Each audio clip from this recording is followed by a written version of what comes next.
Alright, let's say that I was friends with Kirk Cameron, and let's say that Kirk Cameron was over my house one day and I told Kirk Cameron that the story of the Three Little Pigs was a true story. Now, I think we can all agree that Kirk Cameron would have to be incredibly stupid to believe me, especially if I don't give him any evidence, if I didn't back it up with some kind of scientific information, some kind of research done by a respectable source. If I didn't give him any evidence at all and he believed me, we can all agree that he is very, very stupid. But this is the exact definition of the word faith. Faith means to believe in something that you don't have any proof for, which is exactly the same thing as Kirk Cameron believing me when I tell him that the story of the Three Little Pigs is true. Now, every single one of us would make fun of Kirk Cameron if he believed me for telling him that without any evidence. Which makes me wonder, why does our society revere men of faith? Because it's exactly the same. These men are the biggest retards of our society. They take great pride in believing in things without any evidence. Faith is not something you should be proud of. Faith is something to be scorned, ridiculed, and mocked at every chance. Because why would anyone believe anything without evidence? This is an insane way to live your life. Faith does not make you pious. Faith makes you gullible. The definition of the word gullible is to be easily tricked or deceived. And who are the people who are easiest to trick and deceive? The people who believe in things without any evidence. The faithful. Of course, I realize that most Christians don't consider themselves to be gullible. They believe there's lots of information backing up Christianity. They've been told this over and over again by preachers and their friends and their family, and so they just believe it.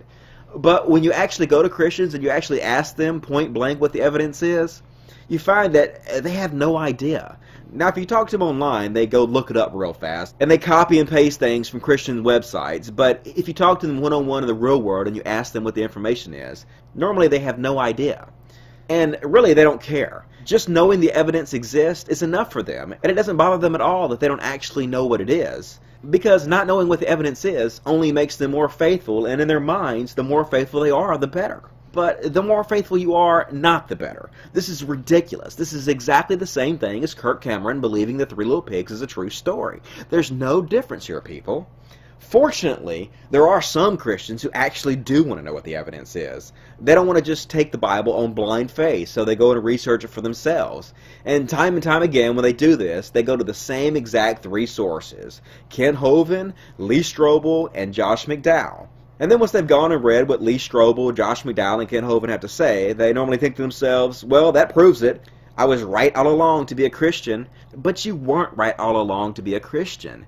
This is incredibly flawed logic. It's exactly like this.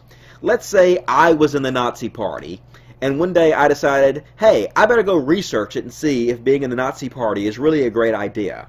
So the first thing I do is go read the words of Hitler in his book Mein Kampf to see what he has to say about it. And when I'm done reading Hitler's Mein Kampf, I walk away and say to myself, well, that's that. I was right all along to be a Nazi.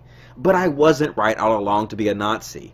If you only go and read the words of Hitler to see if Nazism is a good idea, you're obviously going to walk away with a positive spin about Nazism. Likewise, when you only go read the words of Christians when you're researching Christianity, you're obviously going to walk away with a positive spin on Christianity. Duh. If you want to be intellectually honest with yourself, you're going to have to go one step forward, and it's a big step. You're going to have to actually research what these men have to say and see what the experts say about it. See if the experts agree with Ken Hovind. See if the experts agree with Josh McDowell and Lee Strobel. And if you'll actually do this, if you'll actually go out and research all this stuff for yourself, then you'll find what me and many, many people before me have found out. You have been deceived since birth by people who meant well, but ultimately did not really have enough information to break free of the curse of faith. Because that's what faith is. Faith is a curse. A curse of not having enough information. Now, your mother, your father, your grandfather, your grandmother, they all meant well. None of them knew they were lying to you, but they didn't have enough information to know any better. But here's the good news. You do. You have enough information to break free of the curse of faith, because you live in a glorious time where practically anything you want to know is available to you instantly.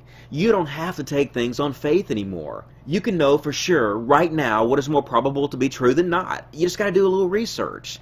Our society no longer has to be imprisoned by a Bronze Age mythology written by primitive people. We have cell phones and high-definition TVs and computers now. And the men who gave us these things, the scientists, have double the life expectancy of every single one of you. They've proven time and time again that they know what they're talking about. You don't have to take their words on faith. You can see it for yourself right now in your own living room. Just look around. Look at your flat-screen TV, and look at your computer screen, and look at your electricity.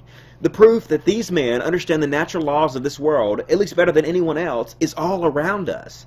Yet, still the majority of you believe the words of primitive Bronze-Age people instead of your own eyes. Could there be any greater delusion than that? So, in conclusion, faith is retarded. The more faith you have, the more retarded you are. Luckily, knowledge is to faith what light is to darkness, and the fact that you are hearing my words right now means you already have access to the greatest source of knowledge the world has ever known. For the love of God, people, use it.